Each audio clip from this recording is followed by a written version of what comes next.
안녕하십니까 시청자 여러분, 하현재입니다. 방금 라이브로 한국갤럽에 관한 그저 뭐죠, 여론조사에 대한 거 내용을 한번 리뷰를 한번 했었는데요. 뭐 일단 영상으로 짧게 그냥 설명을 해드리도록 하겠습니다.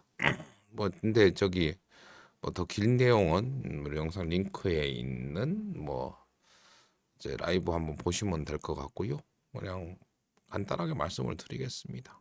뭐 딴 데서도 많이 한 거니까 뭐 딴 영상 보고 오신 분들은 꼭 보실 필요는 없는데, 그냥 저는 조금 다른 얘기를 하니까 한번 보시죠. 그냥 뭐 11월 26일부터 28일까지 뭐 전화해가지고 한 거고, 총 9,067명 중에 1,001명이 응답을 한 겁니다. 표본 오차는 3.1 플러스 마이너스 3.1%, 95%의 신뢰 수준이란 겁니다. 그러니까 5% 왔다 갔다 하는 건 틀려도 된다는 거죠.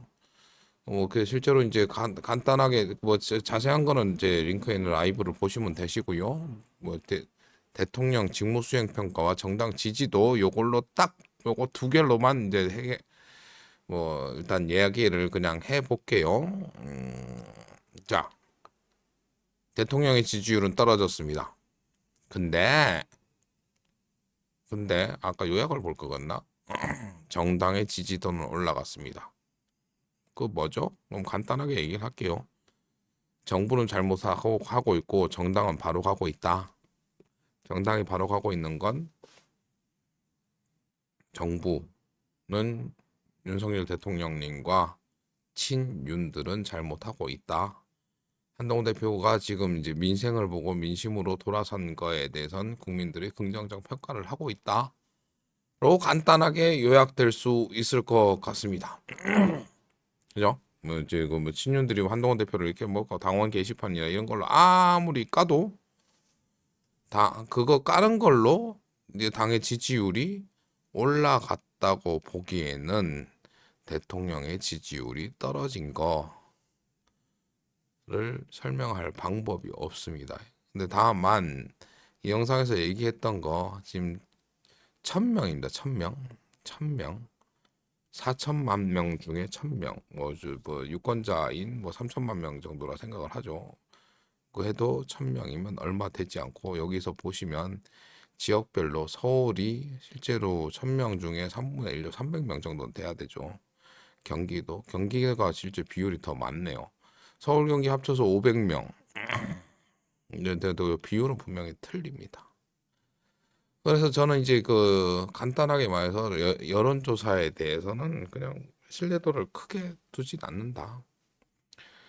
1,000명 가지고 뭐 요런 이제 각 지역별로 남성별, 여성별, 그러고 이제 뭐 나이대별 요런 거에다가 가중치를 둬가지고 잘하고 있다, 못하고 있다를 평가를 한 겁니다. 그게 이제 뭐 명태균이었나요, 명세균이었나요? 하여튼 뭐 여론 조작이라고 하는데, 여론 조사를 분석하는 방법에는 여기에 각자의 숫자, 그러니까 실제로 서울은 뭐 인구수로 됐을 때 1,000만 명 정도 살고 있는데, 1,000만 명에 대해서 187을 비율을 하려면 19%에는 대구 경북의 40%보다는 더 큰 비중이 차지를 했겠죠. 여기다가 어떤 수를 곱해가지고 이거 그냥 곱해가지고 19 나오고 이러지 않습니다. 이거에 대한 뭐 분석 자료나 이 19%가 어떻게 나온 산출식은 한국갤럽이라는 여론조사 기관에서 평가를 한 거기 때문에 뭐 나름대로 노하우로 한 거기 때문에 그거는 뭐 실제로 공개가 되진 않을 겁니다. 공개가 된 게 있다면 댓글 달아주시면 저도 이제 그게 뭐 어떤 잘못이 있는지를 보겠는데, 그거 안 나와 있을 겁니다. 하여튼 그렇습니다. 이거 원래 이제 이런 숫자 만드는 사람들은 이 여러 가지 이상한 수식을 쓰긴 하는데, 그냥 더하기 곱하기 나누기 또 빼기입니다. 뭐 미분 척분 안 들어갑니다. 하여튼 그렇기 때문에 저는 크게는 안 보지만 중요한 건 트렌드다. 대통령의 지지율은 올라갔다가 이제 다시 내려가는 추세인 거고요. 뭐 다음 주에 17%또 내려갈 수도 있는 거고. 근데 지금 국민의힘과 윤석열 정부 정당이 다시 합심을 해가지고 잘 가게 되면 밑에서 보셨던 정당의 지지율처럼 지지율도 지금 4%의 성장은 일주일 사이에 4%의 성장은 큰 겁니다. 28에서 32면 크죠. 10%가 넘는 비율로 따지면 10%가 넘는 4%, 10.4, 13% 정도의 상승입니다. 민주당은 지금 이제 올라갔다가 지금 점점 떨어지죠. 이것을 저는 이제 계속 떨어질 거라고 얘기합니다. 왜요? 민주당은 지금 당원들이나 지지자를 괴롭히고 있거든요. 자꾸 길거리로 나오라 그러고 탄원서를 쓰라 그러고 실제로 박근혜 대통령의 탄핵이 성공했던 이유는 국민이 먼저 움직이고 정당이 따라갔으나 지금의 탄핵이나 뭐 이런 걸 얘기하는 건 지금 정당이 움직이고 정당이 명령과 지시를 하는 꼴이에요. 노무현 대통령의 탄핵이 이루어지지 않았던 건 그때도 정당에서 자신의 이익을 위해서 탄핵을 진행을 했다는 국민들의 인식 때문이라고 저는 알고 있습니다. 일단은 다음에 보시죠. 지금 이제 교차점을 거의 교차점 왔죠. 지금 6% 차이 나던 게 1% 차이입니다. 여기서 역전이 된다면 한동훈 대표의 지금의 행보는 맞는 것이고 이게 민주당은 더 떨어진다면 민주당의 지금 행보는 더 틀린 것입니다. 뭐 여론조사라는 게 그렇게 뭐 4천만 명 중에 1,000명의 그뭐 답반 가지고 전체를 다 보는 건 아니라고 뭐 신뢰도는 떨어지지만 이런 것에 대한 분석과 자기들이 잘 하고 있는지 안 하고 있는지에 대해서는 민주당 당내에서 다시 한번 검토하시는 게 맞을 것 같고요.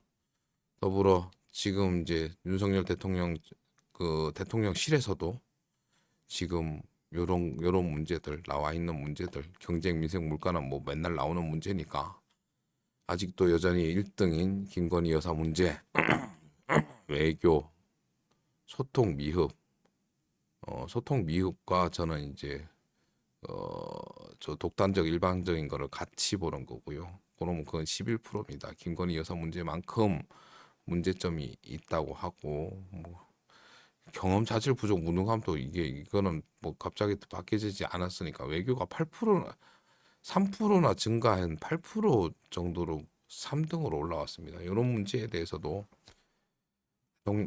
대통령실은 대통령에게 보고하여 이런 문제점을 해결할 수 있도록 움직여 주셔야 대통령의 지지율은 움직일 겁니다. 그거 괜히 고민하지 마십시오.